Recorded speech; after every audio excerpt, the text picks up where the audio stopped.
Tanggalin mo lang yung balat niya. Tapos ilagay po natin dito, may limo na tayo o kalamansi kung tawagin sa atin. So kasi yung apat na kumquat lang ang ginamit ko, at saka nilagyan ko din ng luya. Tanim ako sa backyard. Bumili ako kasi parang hindi na ako ano pa na sibling. Hindi kaya yung binili ko may bulak na, hindi man lumabas, hanggang bulak lang, namatay lahat. Hindi yung effort ko na pagbili ko, wala, kasi kinain ng insect yung dahon, naubos. Kaya ito na lang, bilhin lang tayo, huwag na lang tayo magtanim ng ikat kasi daming insekto nakakain. Hindi ko na alam kung paano.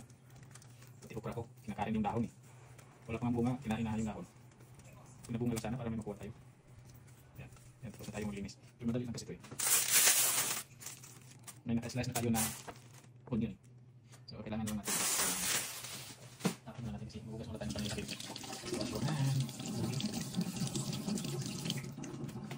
Medyo matagal tayo magano dito. Kunin natin yung tomato. Lagyan natin ng tomato. So yung cherry. Tomato at lahat ng tomato. Wala tayong cherry. Yung tomato nandito pala. Basa natin. Wala tayong cherry tomato.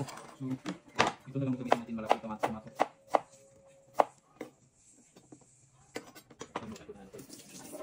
Mayin na natin. Kunin na lang natin ito. Yan, yung ulo. Kasi hindi naman makakain yan. Matigas. Gusto ko rin ito kaya nagluto ako. Ganito lang gagawin natin. Walang hirap-hirap kasi pag marunong ka mag-diskarte sa probinsya, magtanim ka lang, may ulam ka na.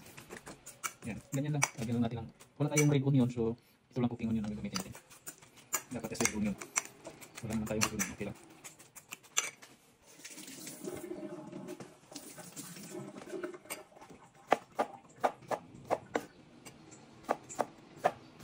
Nibili ko na lang doon sa pagkarang linggo, hindi ko maubos. Kaya hinano ko na lang.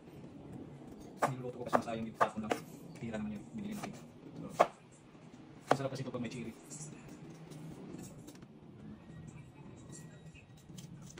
Walang edit yan. Kasi wala tayong editor. Hindi tayo marunong. Tuwin natin yung buto. Hiwain lang, hiwain.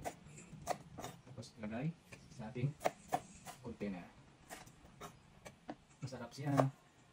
Sinabit na. Yan. Paulit-ulit lang ng ulam ni Pilo. Maraming salamat sa mga supporter ni Pilo na hindi nagsawa. Hindi matagal din yung mga pagkain. Kuha na tayo ng salt. So yan. Nasa sa inyo na din kung gaano kalami yung salt na ilagay nyo. At saka pepper.